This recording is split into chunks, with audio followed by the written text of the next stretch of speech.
Hey folks, a fiddlehead named Dave wrote to me saying that he was struggling with the tune Blackest Crow, a variation version that I had arranged. It would go something like...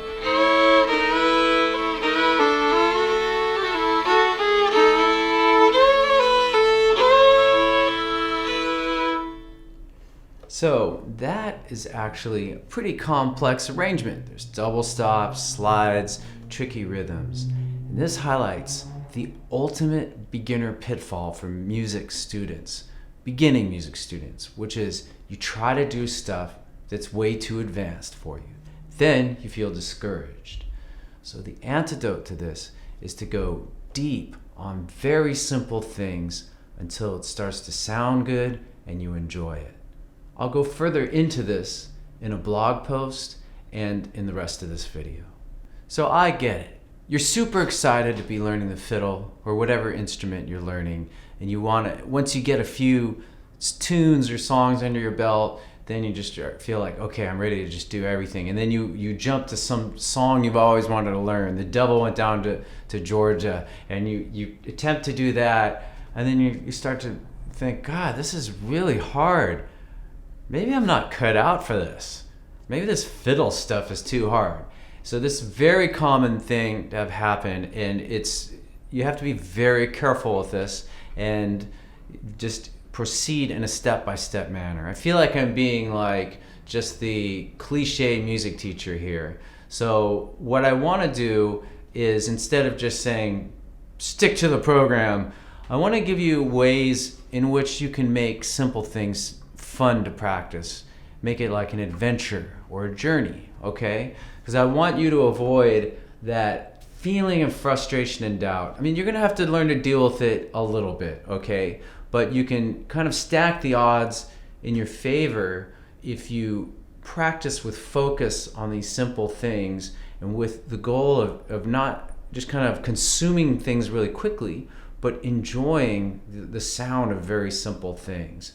Not only that, enjoying the creative process of finding different cool ways to practice something. So like I said, in the intro, I have a blog entry which goes into a lot of detail about sort of the psychological aspects of it, and I touched on those now, but what I'm going to do with the rest of this video is just share some little practice tips on a simple tune, Oh Susanna. And then what I'm thinking I'll do is make further videos in which we take a single tune and show you lots of different fun ways that it could be practiced, and maybe offer ideas for both beginners and advanced students. So anyway, we'll take the tune Oh Susanna. I teach it in the key of D major.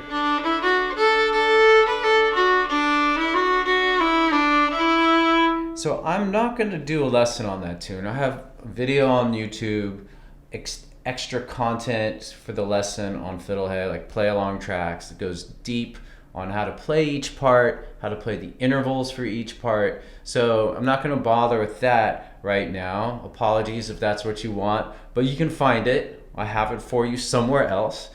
And so what I want to do is just throw out some fun practice ideas that maybe you haven't thought of, but I'm sure you could do if you've already started. So one really simple one is to, if you know the scale of the tune, which in this case it's D major, is to alternate between the scale and the tune, okay? I say this a lot in the videos, but what you can do, I'll just demonstrate it now. So you can play D major scale, and then play the bit of the tune.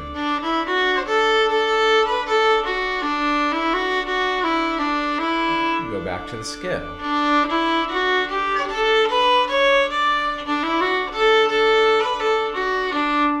So I talk about that a lot, but that's really getting you to see the scales as music, okay?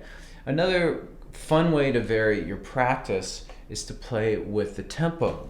So you may want to start at a medium tempo, your most comfortable tempo, and then see how slow you can play it, which is hard. We can go.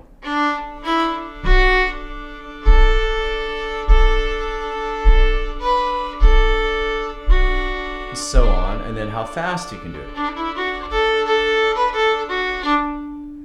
Another type of variation is to vary the texture or the quality of the sound. So one bowing thing you can do is to introduce little stops or pauses. Another word for it is staccato, the classical music term.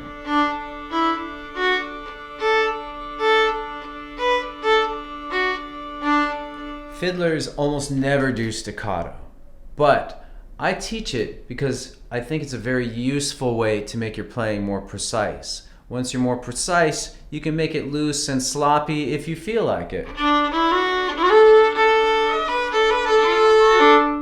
You'll have the control and the ability to do that, but the staccato will help you to intentionally do that.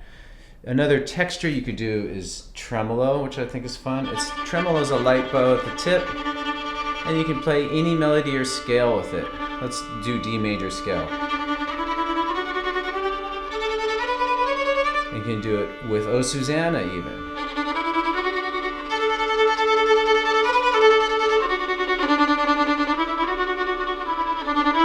Finally, you can do plucking.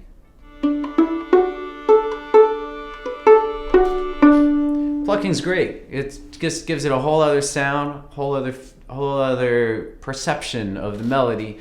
Plus, it's as a practice technique, it's great because you remove the bow, which is typically very hard for beginners, and you can really focus on the left hand. I still do plucking myself if I really want to figure out some kind of fingering. Plus, I'll just do it as a way to kind of hear the tune differently, maybe come up with a different version. Another practice thing that any beginner can do is to play with the bow in different parts of the bow. So the easiest place to bow is in the middle of the bow.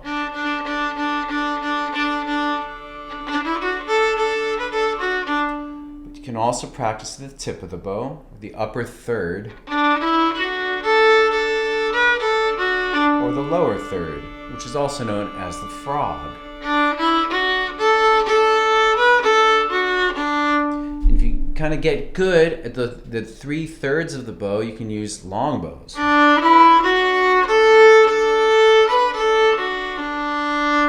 All right, so there's that. Another totally different way to make the practice interesting is to integrate singing.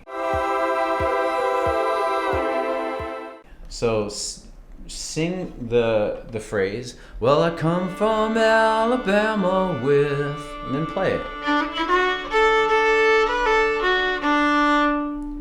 One last practice tip I'll give you, backwards chaining.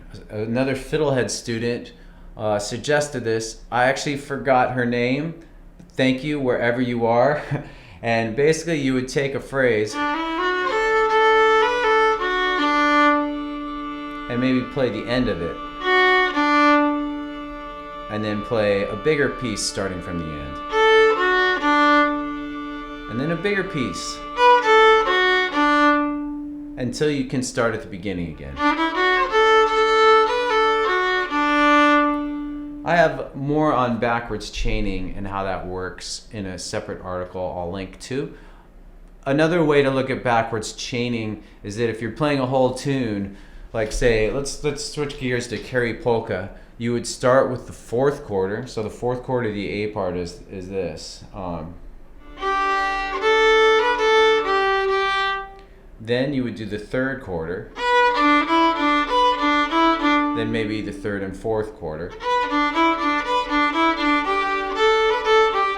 Then start from the 2nd quarter.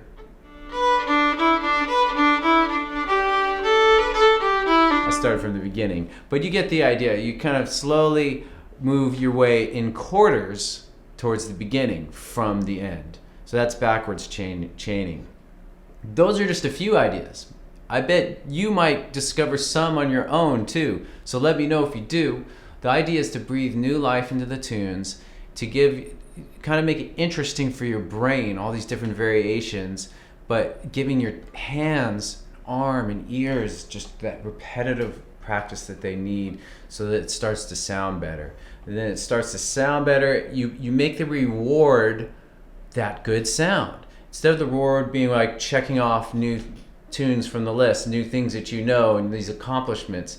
The reward is that in this present moment of making music, it's a lot more enjoyable. So I want you to, even if you do nothing that I say in this article, if you somehow find a way to do that, to enjoy just making the music now, not be so obsessed with accomplishing some grandiose goal. If you can just enjoy what you're doing now, you're more likely to continue. I hope that makes sense. Okay, well, that's all for now. Thanks for watching, and remember, I have got a blog article on this topic on the Fiddlehed page that you can also read and kind of fill out your knowledge with it.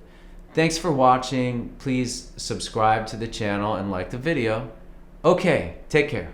Go to fiddlehed.com for a progressive step-by-step course outline, color-coded tabs, play-along tracks, sheet music, and much more. Thanks for watching the video. Excellent. And don't forget to subscribe. Thanks.